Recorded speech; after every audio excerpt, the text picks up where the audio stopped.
Nikah kita sudah masuk terhadap pembahasan riba. Saya pertama kemarin itu adalah kenapa terkadang orang ahli agama, orang seandi agama bagus nikah, insya Allah ngeco tak kira, akan babi tak kira. Cuma terkadang mereka itu yang pertama tidak mengawasi berasal dari mana dia itu mendapatkan harta. Saya nomor 2, tak ajaga dari muamalah sefasidah, muamalah yang rusak. Jadi ngelak kempengah, ada penipuan di dalam jual belinya, badai yang ditutup-tutupi di dalam jual belinya, kemudian baranglah coba kocak fokus. Nah, dengan sumpah billahi retang area ki bagus ki oleh terwareh umpam, padahal rosak. Nah, hal-hal yang seperti itu yang membuat orang yang soleh pun tergelincir. Nah, kemudian takutlah ini turunannya dari yang kedua, rekan. Terkadang orang yang soleh, orang yang memiliki pengetahuan agama, nikah tergelincir karena muamalah. Nah, nikah kemudian dikhususkan kita takut untuk bermuamalah dengan riba. Jadi jangan sampai kita bermuamalah dengan cara yang riba. Karena riba nikah termasuk dari dosa raja. Sabana Allah, ya ayyuhalladzina amanu taqullaha wa dharu ma baqiya minar riba in kuntum mu'minin. Wahai orang yang beriman. Berarti kalau kita beriman terkait kita punya hukum ini, Regna. Kita terikat dengan hukum ini. Wa ittaqullah taqwana tibin kapide Allah, kemudian tinggalkanlah sisa-sisa riba. Jadi misalkan kita yang ini kan dulu bercerita tentang sahabat, Rekan. Jadi pada masa sahabat pun, pada masa Kanjeng Nabi pun sudah diutus nikah praktek riba, nikah ki beda.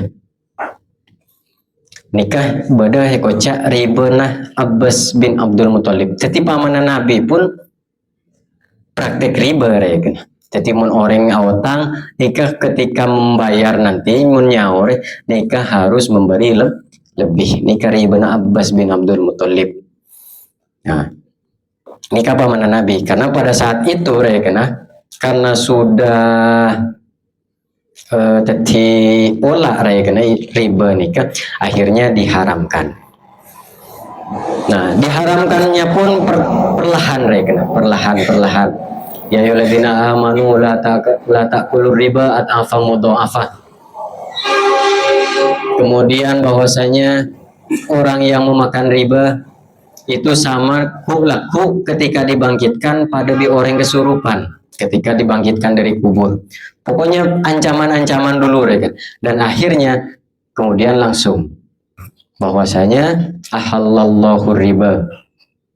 Ahallallahu al-bai'a wa harramar riba. Allah menghalalkan jual beli dan mengharamkan riba. Nah, ancamannya yang paling ini adalah fa'dzanu biharbim minallahi wa rasuli. Mun pakun ala qoriba, Rekan, tidak ditinggalkan, maka bersiap-siaplah peperangan dari Allah dan Rasulullah. Nah, tabuna Kanjeng Nabi, Allah melaknat, saya kocak laknat nikah jauh dari rahmat Allah. Saya kocak laknat, jadi laknat ben rahmah. Rahmah nikah kasih sayang Allah. Jadi kalau kita sudah dilaknat oleh Allah, nikah jauh dari rahmat Allah, kasih sayang Allah. Allah melaknat tabuna Kanjeng Nabi yang memakan riba. Nikah yang artinya yang bertransaksi. Kemudian wa mukilahu, orang yang senyetor. Kemudian yang menulis. Kemudian saksinya. Nah, nikah praktek riba. Jadi berdempak. Seandi, kemudian senyetor, kemudian senoles, kemudian saksi. Nah, secara umum riba nikah adalah yahrumu bai'un naqdi bimislihi. Artinya harta yang bisa dijadikan atau alat tukar. Nakad itu alat tukar. Contohnya kal fiddoti bil fiddoti, seperti perak dengan perak. Kemudian teeren seperti beras dengan beras, gandum dengan gandum, jagung bi jagung. Bisa tak haram, yang terpenting adalah itu jika sama. Artinya jenisnya sepada. Beras bi beras, kemudian satu takaran, mun sekilo bi sekilo. Kemudian harus kontan. Nika oleh. Kuandi beras sekilo. Sampean di beras sekilo, kan tak pate genteng di sampean. Porok. Kontan pada saat itu juga, maka nikah tak napah. Nah, misalkan terjadi seperti ini, sampean datang dari Madura, nyambi beras genteng, beras Madura genteng gelo. Padahal tak bate genteng ara. Nah, bedoreng kota re kena teruk beras dari kampung re kena kerong ke kampung arwah. Nah, kula nih beras sekilo sampean kula 2 kilo sampean sekilo karena beras kampung nih kegenteng re kena sampean terus sebenyaan tina make ngakan beras buat coba kan beras cuma ding kula 2 kilo ding sampean sekilo karena beras segentengan nih kata oleh tidak diperbolehkan, hukumnya haram. Cara daerah memonteruan beli baik. Jadi dibeli. Deki ya intinya dengan akad jual beli reken. Nggak nikah. Jadi langsung eporok, kalau langsung eporok nikah haram. Jadi kalau kita itu makanan bendari bawi, kita harus paham beda sekocak bendari bawi nikah kakanan, kemudian alat tukar. Nikah saya tahu oleh kakanan seperti gandum, beras, jagung, nikah tahu oleh. Jagung sampean beda beras napa misalkan, meskipun larangan kena. Cek saking tempeng atau dikonversi menjadi uang nikah larangan kena. Nikah tetap tahu oleh.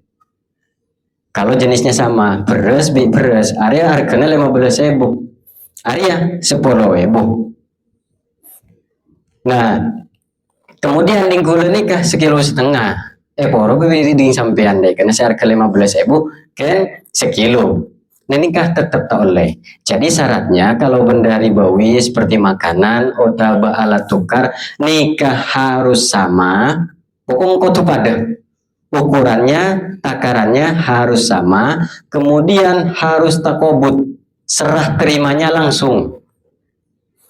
Karena apa? Disyaratkan serah terima langsung karena nanti harga beras, harga engkol, umpamanya harga jagung itu fluktuatif. Artinya setiap 2.000 caringin laku bisa 3.000, bisa apa ibu. Itu yang menyebabkan mun sampean misalkan cangki ropo-ropen umpamanya. Ropo-ropen bisa misalkan tak pada satu jenis umpamanya, tidak satu jenis. Sampean mau beras, gulem saya punya beras, sampean punya jagung. Jagung ini kan 2.000 sekilo, beras sekilo 10.000, gula sekilo sampean 4 kilo. Ini kalau ropo-ropen, cuma harus satu akad, artinya satu akad nih takobut harus langsung serah terima. Tak oleh jagung pas laku kena. Karena bisa jadi jagungnya laku naik kan. Oh tapi turun harganya. Nah ini kan makanya tak oleh. Jadi diperbolehkan misalkan kan 1 kilo. Ukuran kilonya kan beda. Arwah 4 kilo tapi harganya kan tetap 10.000. Saya berasnya 1 kilo cuma 10.000. Karena apa bolehnya? Yang pertama karena itu beda jenisnya. Beras bi jagung. Cuma kalau beda jenis disyaratkan, tetap disyaratkannya yaitu harus kontan, harus serah terima. Nah, misalkan gula beras 1,5 kilo sampean 1 kilo, 1 kilo nasi bagus gula saya coba. Nah, itu disebut dengan riba fadol. Riba fadol nikah karena ada kelebihan setengah gele. Saya tak oleh cak riba fadol. Mun riba iya cangki purunga nikah. Kula andi per sekilo, harganya 10.000. Sampean andi cekung 4 kilo, harganya 10.000. Boleh tidak sama ukurannya, cuma harus kontan. Kutu kontan nggak nikah? Harus kontan pada saat itu juga. Tak oleh ki laku, tak oleh du malam. Karena apa? Bisa jadi deki harganya lah lain nggak nikah. Itu makanya seperti emas, perak, ini kecem lema emas bisa berubah harganya. Makanya kalau mau tukar emas harus sama ukurannya, musik segram ya segram. Kemudian harus kontan. Oh emas bi perak.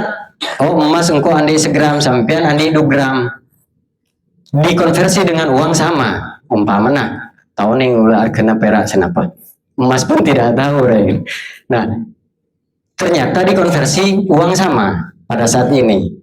Oleh tak pada, karena emas dengan perak bukan satu jenis kan? Kalau satu jenis emas bi emas itu harus sama, harus kontan.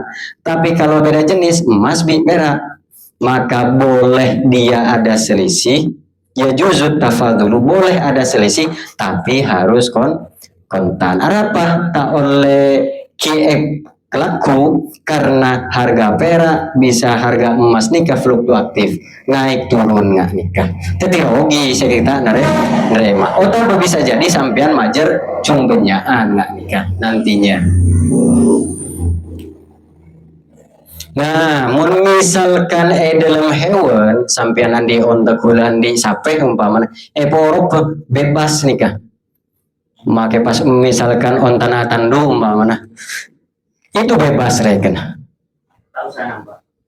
Tidak usah nambah ya bebas pokoknya. Meskipun ada selisih, otabe dari kelampir, merek Rabbani, otabe Robuna umpamanya. Nah itu dipersilahkan reken. Yang terpenting ada kerelaan di sana. Jadi kalau dalam angkuyen, dalam hewan, nih kata napa sampean ropo-ropen reken. Itu tidak apa-apa. Otabah dari kakanan kalau ban PC nikah sudah terjadi nggak nikah, jual beli makanan nggak nikah riba. Karena prakteknya dulu seperti itu, orang belum lumrah dengan uang kertas atau uang koin seperti hari ini. Lambau uang koin cuma kan bentuknya emas, dirham ben dinar nggak nikah. Tetik riba nikah tidak menunggu siapa yang dirugikan. Menekocak riba nikah tidak menunggu siapa yang dirugikan.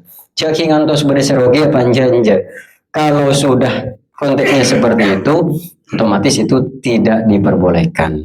Jadi meskipun cangki puru sampean terong akan bersegenteng, dinangko make tak banyak tang nase pokok terong akan segenteng. Sampean karena faktor ekonominya dina, sepenting bisa ngakan sekeluarga. Nah, meskipun sama-sama menguntungkan, kena nikah tidak diperbolehkan. Jadi per sekilo saya genteng, porobi cetak pada genteng 2 kilo umpamanya. Nikah tak boleh karena satu jenis.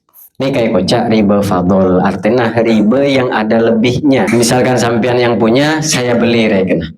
Nah uangnya deki kebeli tangdi nggak nikah. Solusinya reken. Solusinya kalau mau seperti itu. Nah nikah riba. Nah nanti ibadah riba nasiah. Ya riba nasiah itu adalah pinjam uang karena ada waktu atau tempo nikah harus ada kelebihan uang di sana. Nikah riba nasiah. Ini prakteknya ya banyak rentenir nggak nikah. Itu adalah riba nasiah. Ada tempo di sana reken. Ota betak gelar majer disyaratkan harus ada denda. Nah nggak nikah riba jahiliyah. Karena sampean sudah jatuh tempo tidak bisa membayar, maka harus ada denda nggak nikah. Nggak nikah riba. Nah, kemudian wa iya kaban takwa pesambian ihtikar menimbun barang nih kata oleh. Menimbun barang itu adalah saya koca ihtikar sampean meleh teeren bahan makanan pokok seperti beras, otak begas, dia tepat melarat. Nah, yang orang-orang itu sangat membutuhkan mereka. Nabi sampean beli kape borong. Nah, kemudian watadkhirahu sampean ini kayak timbun biniyatil golai kala beniyat lelarang gunaku. Nah, nikah tak oleh saya kocak ihtikar dengan niatan biniyatil gola.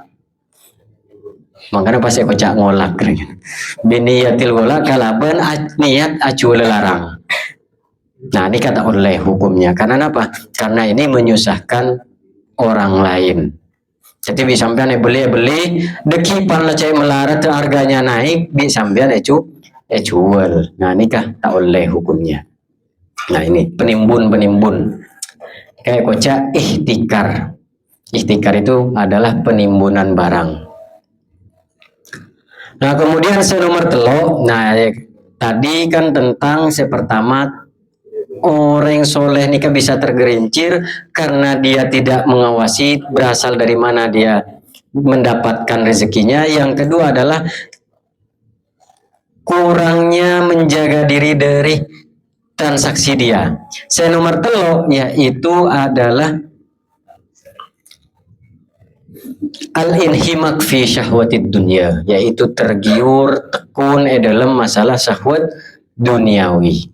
Watabassut fi maldudatiha, kemudian juga artinya membentang luas, membebaskan, kemudian apa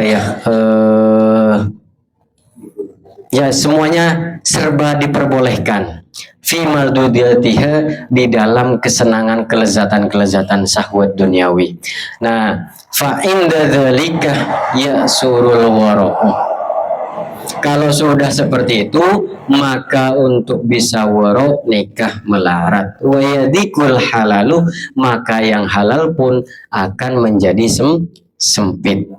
Fa inna hadza sarafun wal halalu la yahtamilus saraf. Nah, karena apa? Ketika kita semuanya serba boleh, hari malaria boleh, beli ini boleh.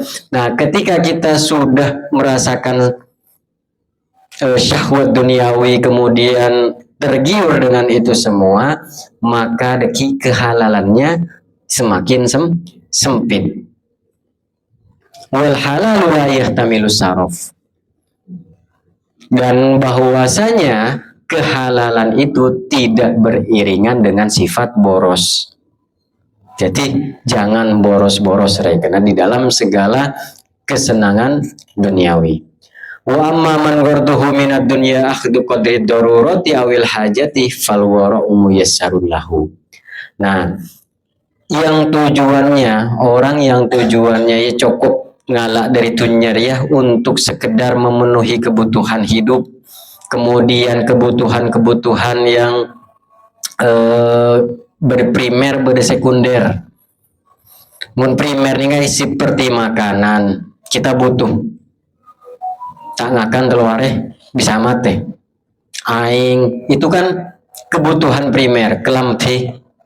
Nah, beda kebutuhan sekunder. Artinya yang ini adalah kebutuhan-kebutuhan yang bisa, kalau tidak ada itu semua kita akan sulit. Enggak motor umpamanya. Nah, beda kebutuhan tersier. Nah, kebutuhan tersier ini kayak yang harus kita kurangi. Mun kebutuhan primer itu wajib.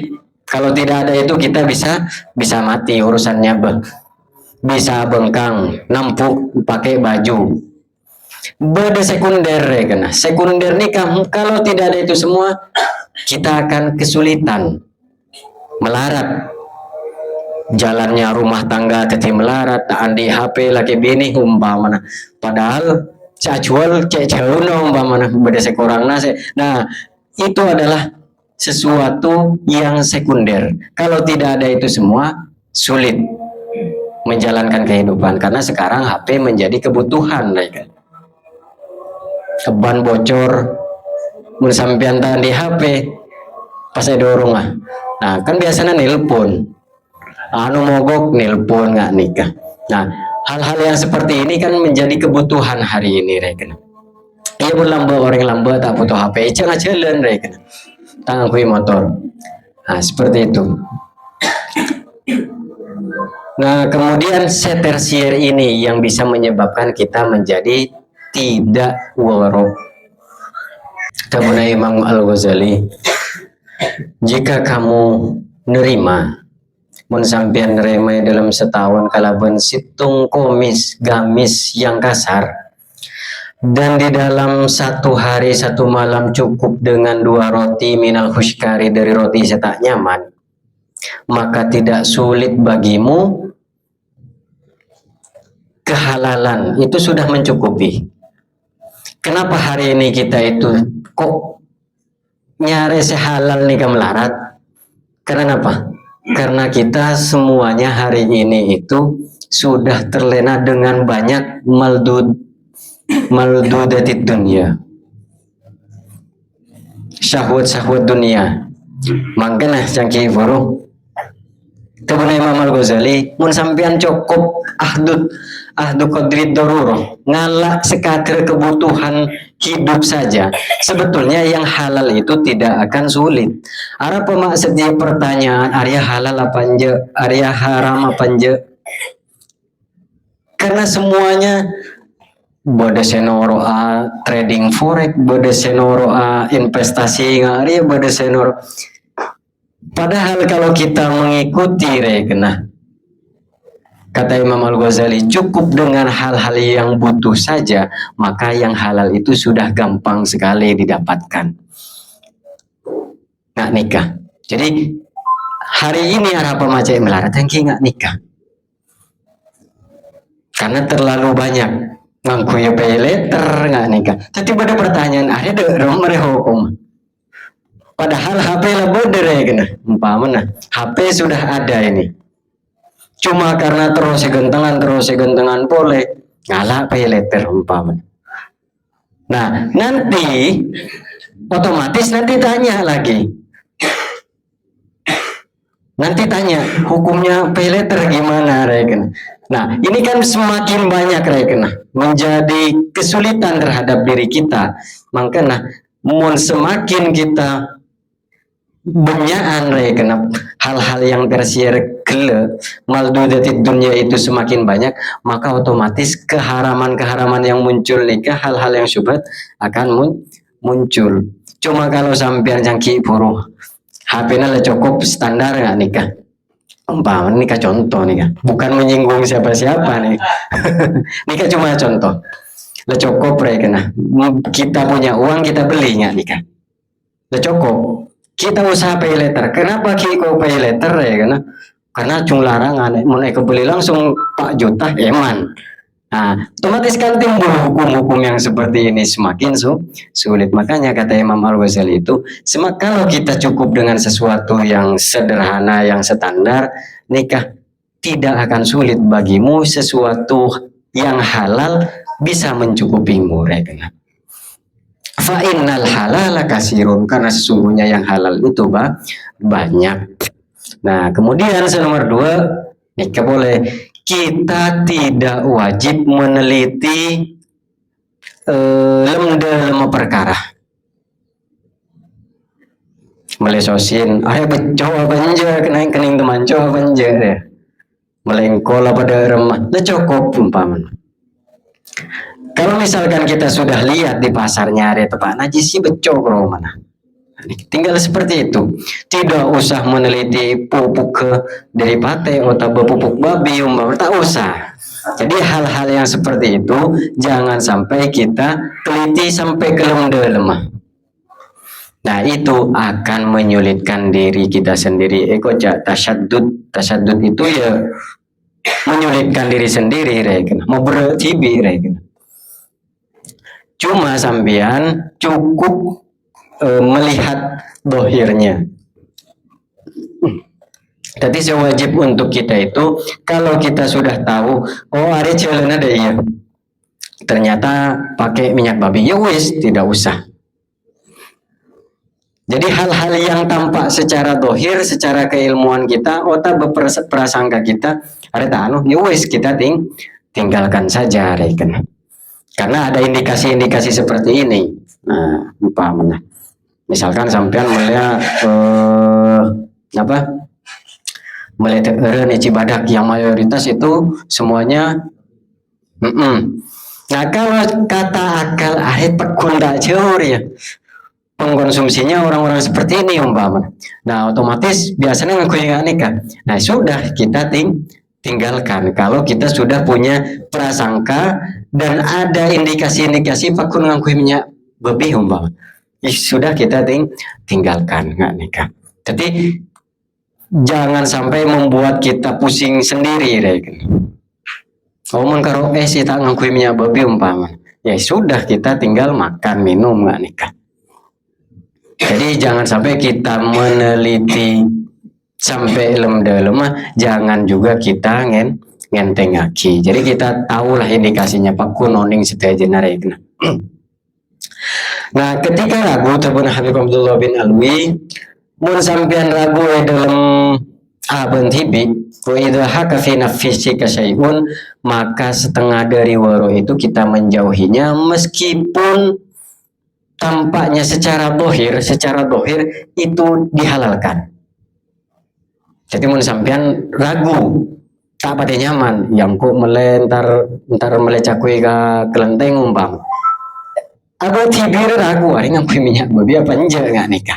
Nah kalau kita sudah ragu ya sudah mina faminal waro ijtinabuhu, maka setengah dari keworoan kita tinggalkan itu meskipun secara tampaknya tade karena berminyak halal kemudian ya orang saya jual lah kodungan umpama nah. Tapi kan belum menutup kemungkinan karena lingkungannya seperti itu kan nggak nikah. Jadi kalau kita sudah di dalam hati ini ada tarodut, artinya cara kancer ya dalam hati, ada yang ngaku apa aja. Nah kalau sudah seperti itu, faminal waro ijtinabuhu, maka jauhi mereka. Fa'innal ismah, karena sesungguhnya dosa itu adalah yang membuat risau di dalam hati. Wa tarud dada fi sodri, bencar kancer ya dalam dada. Itu hanya matusa. Jadi dosa itu yang biasanya membuat kita risau, membuat kita galau itu ya dosa. Saya coba apa ya umpamanya sampean apa celing apa. Nah kalau itu membuat kita risau, itulah dosa rek. Apa ntar ke anu umpamanya, deki celing orang. Ntar ke diskotik, antara karaokean, kayak celing orang, pecar kancer dalam hati, itu sejeri. Jadi seandainya ada orang lain melihat kamu malu, itulah dosa. Jadi meskipun jangan orang gele halal, tapi kalau misalkan kamu di dalam hatinya rekena, tarodut rekena, risau galau, wes jauhi itu. Umpamanya misalkan, ayo ntar karaokean, ayo pancangkan cina. Sampai lebih biasa ngaji kan tuh kan. Nah umpamanya, gara-gara ngaciri pas tak bisa karaokean kan. Nah sudah biasa ngaji pas ya cek kan, enggak tak apa-apa, enggak tak kira nginum, tak main bini, tapi hati sampean menolak itu. Nah berarti meskipun sampean wa in aftakal maftun, meskipun cangkan cana kalau enggak halal, tapi kalau sampean mengatakan itu tak nyaman, ya wis jauhi itu rekena gak nikah. Jadi meskipun secara dohirnya itu halal, maka setengah dari keworoan kita karena itu bergejolak di dalam hati kita, maka setengah dari waro kita jauhi itu gak nikah. Nah kemudian nikah bahwasanya kita punya, karena ada hadis Nabi nikah istafti qalbak, mintalah fatwa kepada hatimu. Karena yang biasa tahu itu hati. Cuma hati yang seperti apa? Wa hadza khassun biman lahu qalbun mustanirun. Ini hanya khusus pada orang yang punya hati yang bersinar. Nikah. Ibon babar yang kipuro yang dapat itu dus itu. Dapat itu dus kan. Jadi orang-orang yang seperti ini itu punya hati yang bersinar. Kemudian jangan engkau kira bahwasanya keworoan itu hanya khusus di dalam makanan dan dalam pakaian. Bahwasanya woro itu luas sekali. Cuma memang sudah sepantasnya kita itu ajaga dalam segi angkui ben keeren. Karena apa? Kalau misalkan ada sesuatu yang halal, beda lebih halal atau beda subhat, maka dahulukan yang lebih halal dulu. Oleh sampean tibi regen. Karena sampean oning area ke beco gelun, kemudian pokoknya yang lebih halal, yang lebih toyib nggak nikah. Kemudian yang halal, kemudian yang syubhat nggak nikah. Karena sesungguhnya sumber seluruhnya itu berasal dari makanan. Arab pemace ditekankan dalam masalah makanan karena makanan adalah sumber dari semuanya reken. Walitukmati dalam satu suapan dari pereng halal itu mempunyai pengaruh yang besar dalam matera ateh. Kemudian semangat anggota badan untuk beribadah. Maka terbunah sebagian ulama salaf, ulama lambe, kul ma syi'ta famislahu ta'mal. Makanlah sesuai keinginanmu. Bacaan kakek. Terserah, makanlah sesuai seleramu. Dan seumpama itu engkau pun akan bekerja atau ngamalaki. Mun seekakan haram, kelakona pakun haram. Mun seekakan halal, insya Allah bagus reken. Jadi makanlah sesuai seleramu karena seperti itulah yang akan kamu lakukan. Sebekal yang malaki sesuai bi terena. Cebuna Ibrahim bin Adham rahimahullah ta'ala, tokoh sufi juga, atib mat'amaka, perbaikilah makananmu, perbaiki makananmu. Kalau sudah diperbaiki makanan kita, itu tidak jadi urusan kamu mau sholat malam apa tidak, mau besok puasa sunnah atau tidak, itu terserah. Sepenting pentingnya apa? Yaitu makanannya berasal dari barang halal. Jadi fokus dalam kita mencari rezeki, sesuatu yang akan diberikan kepada anak istri kita. Nikah sebetulnya kalau sudah itu baik, maka ibadah-ibadah yang lain pun akan mengikuti. Jadi tak penting kakek apa jengah malam atau berlaku apa sah, sepenting kakanan aja. Tapi kalau misalkan kita makanannya haram tapi tahajud atau daya, maka dalam hadis kudsina dalam arba'in nawawi kasa pas pada remah seijabah oleh Gusti Allah. Jadi melarat. Meskipun kita mau seperti apa, mau sholat tahajud, mau apa sah, cuma makanannya dari barang haram, nikah sulit diterima oleh Allah.